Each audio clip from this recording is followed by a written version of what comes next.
Hello दोस्तों।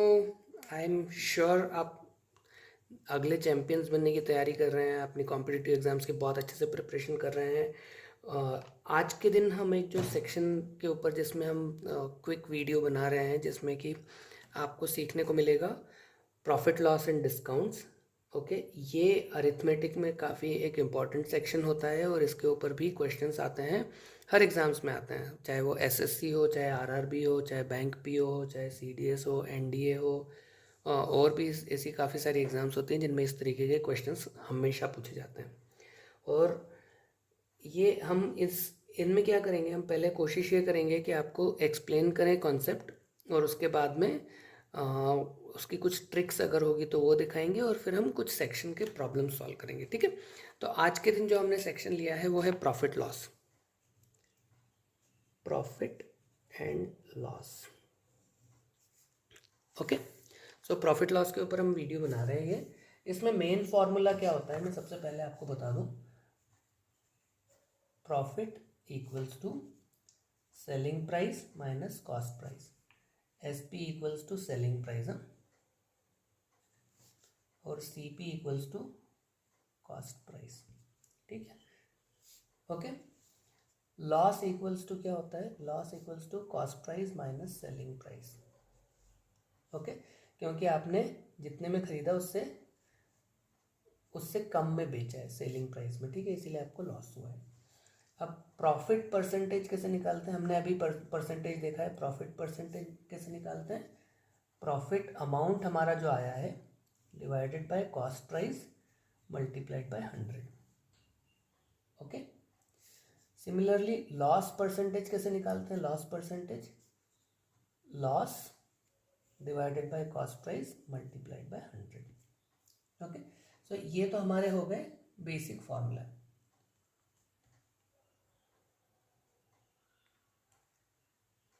ठीक है, अभी मान लो अभी आपको क्या बोला है कि एक एक प्रोडक्ट के ऊपर डी डिस्काउंट दिया है, D1 फॉर एग्जांपल, और D2 डिस्काउंट दिया है, उसके डिस्काउंट के ऊपर डिस्काउंट। मान लो इन्हें 10% डिस्काउंट दिया था और उसके बाद 10% और डिस्काउंट दे दिया, तो आपका नेट फैक्टर कैसे होगा इसमें।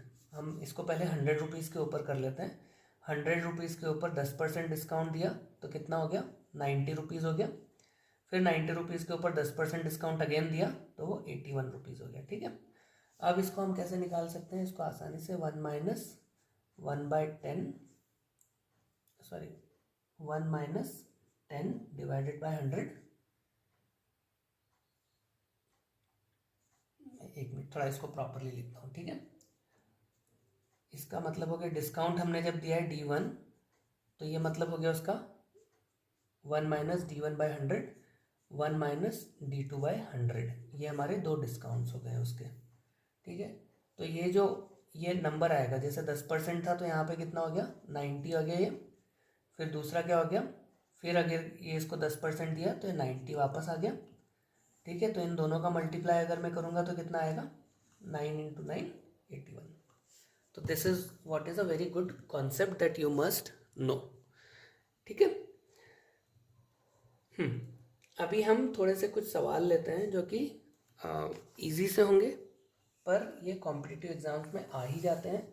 फिर उसके बाद हम अलग से कुछ और वीडियोस बनाएंगे जो कि कॉम्प्लिकेटेड टाइप की प्रॉब्लम्स के ऊपर होंगे, है ना। जैसे कुछ एग्जाम्स में जिस टाइप से सवाल आते हैं वो ये है, जैसे cost price of an item is 400 rupees and selling price of an item is 500 rupees, तो परसेंटेज प्रॉफिट निकालो। ये बोलने की भी ज़रूरत नहीं पड़नी चाहिए कि अगर आपकी सेलिंग प्राइस ज़्यादा है तो प्रॉफिट ही हुआ है, और अगर आपकी कॉस्ट प्राइस ज़्यादा है तो आपको लॉस ही हुआ है। ठीक है, तो ये एक आसान सी चीज़ है। अभी अब क्या देखोगे आप कि आपका चेंज कितना है, 100 है। आपने 100 रुपया कमाया है सेल करके, 500 रुपये में बेचा, 400 रुपये में ख़रीदा था, तो आपका प्रॉफिट हो गया 100। कॉस्ट प्राइस क्या है, 400 मल्टीप्लाइड बाय 100। ठीक है, तो ये से 2 कटा, 25 चौक 100, 25%। ठीक है, आसान सा है। अब आपकी कई बार वो क्या बोलते हैं, मार्क्ड प्राइस भी बोलते हैं। अभी आपके कॉस्ट प्राइस की जगह मार्क्ड प्राइस लिखी हुई बोल दी आपको। ठीक है, कॉस्ट प्राइस नहीं दी है, मार्क प्राइस नहीं दी है, जो भी है, तो आप मार्क प्राइस के हिसाब से भी आप निकाल सकते हो। अगर मार्क प्राइस लिखा है और सेलिंग प्राइस दिया हुआ है तो ये इसको समझ लो कि ये प्राइस इसकी थी और उसके ऊपर डिस्काउंट कितना दे रहे हैं। ठीक है, क्या होता है, जैसे मैं आपको एक एग्जांपल दे दूँ। मान लो आपको एक आपने मिठाई का पैकेट खरीदा। ओके, मिठाई का पैकेट आपने खरीदा है 100 रुपये में और उसके ऊपर कीमत लिखी है 120 रुपया। तो ये उसकी कॉस्ट प्राइस है, आपने खरीदा है, और उस पर जो आपका जो स्टिकर लगा है उस पर 120 रुपये लिखा है, तो वो उसकी मार्क प्राइस हो गई और आपने उसको 130 रुपये में बेच दिया। ठीक है, तो ये आपका सेलिंग प्राइस हो गया। इस तरीके से भी होता है मार्केट में बहुत बार। ठीक, तो इसलिए मार्क प्राइस का भी एक कॉन्सेप्ट होता है। अभी हम एक एग्जांपल लेते हैं कि आपकी मार्क्ड प्राइस दी हुई है 1000 और उस पर 20% आपने डिस्काउंट दे दिया। ठीक है, तो सेलिंग प्राइस कितनी होगी? तो अगेन इसको ये तरीके से किया जा सकता है कि इसको 0.8 से मल्टीप्लाई कर दो। आपके इसको क्या है, ये परसेंटेज में जब दिया हुआ है तो उसको 1 minus number x divided by 100 ये कर दोगे तो आपको मल्टीपल मिल जाएगा। तो आपका ये वाले में क्या है, 20% दिया है, तो इसका मल्टीपल क्या होगा, 1 minus 20/100 which is nothing but ये कितना हो गया, 0.2 आ गया। ये 1 माइनस 0.2 विच इज़ 0.8। तो 0.8 से अगर आप इस नंबर को 1000 को मल्टीप्लाई कर दोगे तो आपका सेलिंग प्राइस मिल जाएगा 800 रुपीज़। ठीक है, अब नाउ जो वो मैं आपको कॉस्ट प्राइस से मार्क प्राइस का बोल रहा था, मार्क प्राइस जो है वो 120 है और इस मार्क प्राइस के ऊपर आप 10% डिस्काउंट देके बेचते हो किसी चीज़ को। आपकी कॉस्ट प्राइस 100 रुपया थी, मार्क प्राइस 120 रुपया थी और इसके ऊपर आपने 10% डिस्काउंट दिया है और आपने अपने ग्राहक को क्या बोल रहे हो, अरे सर मैं तो आपको 10% डिस्काउंट दे रहा हूँ, ये तो मेरा खरीद का आइटम है, इतने में मिलता है मुझे, मैं आपसे कुछ भी पैसा नहीं कमा रहा हूँ। तो आप बेसिकली क्या कर रहे हो, 10% जब डिस्काउंट दिया आपने 120 1 बाय ये आपने डिस्काउंट परसेंटेज निकाल दिए 1 माइनस परसेंटेज बाय 100, तो ये कितना आ गया 1 माइनस ये कितना हो गया, एक 10/100 का मतलब हुआ 1 माइनस 0.1। ठीक है, तो ये हो गया 0.9 0.9। ठीक, और वो कितना 120 का उसका मार्क्ड प्राइस था, उस पर आपने 90% पे दिया है उसने। ठीक है, तो ये कितना हो गया, इस जीरो से ये दशमलव हट गया तो 12 × 9 हो गया, तो ये 108 रुपये में, मतलब आपने 108 रुपये में बेचा है। आप बेसिकली उस पर 8 रुपया कमा रहे हो, जो आपका कॉस्ट प्राइस था 100 रुपये के ऊपर।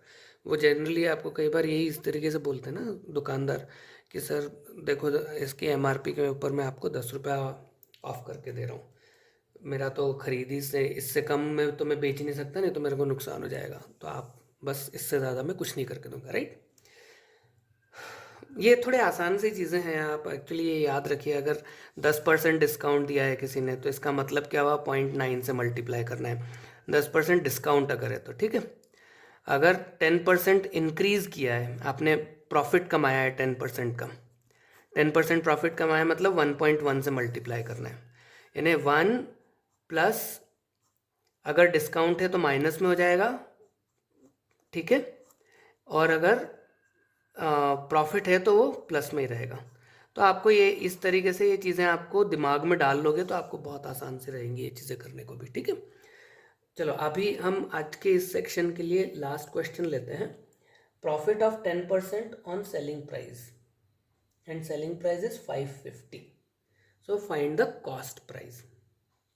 आपको क्या मिला था, 550 रुपये आपका सेलिंग प्राइस है, which is 10% on your 10% of profit. आपने 10% प्रॉफिट पे बेचा है, तब आपको सेलिंग प्राइस 550 रुपये मिली है, तो आपकी कॉस्ट प्राइस कितनी होगी। ठीक है, तो इसका मतलब क्या हो गया कि आपकी सेलिंग प्राइस जो है वो कितनी है, आपका प्रॉफिट परसेंट 10% है, राइट, CP। ओके, और ये 10% जो है इसमें अगर मैं उसकी CP और ऐड कर दूं तो मेरे पास 550 रुपये आता है। इस टाइप से बात हुई थी वो, मतलब। ठीक है, तो ये बेसिकली ये क्या हुआ है, 500 रुपये के ऊपर 50 रुपये मार्जिन है, तब जाके ये 10% आया है। तो ये इतना आसान सा है, आपको कुछ नहीं करना है। बेसिकली आपको ये करना है कि आपके 550 को डिवाइड करना है 1.1 से, जो कि मैंने यहाँ पे अभी आपको अभी जस्ट सिखाया है। ठीक है। अगर इसको 1.1 से डिवाइड कर दोगे तो 550 डिवाइडेड बाय 1.1 मल्टीप्लाइड बाय 10 कर देता हूँ, यहाँ से दशमलव हटा देता हूँ तो 11 हो गया, राइट। 11 5 55 और 0 का 0, 50 इंटू 10 इज 500। सो ये आपकी कॉस्ट प्राइस आ गई। ये जो फ्रैक्शंस है ना, ये आप बहुत अच्छे से याद कर लो तो आपको बहुत आसानी हो जाएगी चीज़ों को सॉल्व करने के लिए, ठीक है। सो मैं आशा करता हूँ आपको ये सेशन पसंद आ रहे होंगे। Please do like share and comment on my video, और इसको सब्सक्राइब कीजिए मेरे चैनल को, जिससे कि मुझे इनकरेजमेंट मिलता रहेगा, और आपके दोस्तों के साथ भी इनको शेयर कीजिए इन वीडियोस को, ठीक है। तो wish you all the very best, और मैं और नए वीडियोस बनाऊंगा जिनके ऊपर कि आपको इनके कॉम्प्लिकेटेड प्रॉब्लम सॉल्विंग मिलती रहेगी, ठीक है। Thank you so much, wish you all the very best, thank you.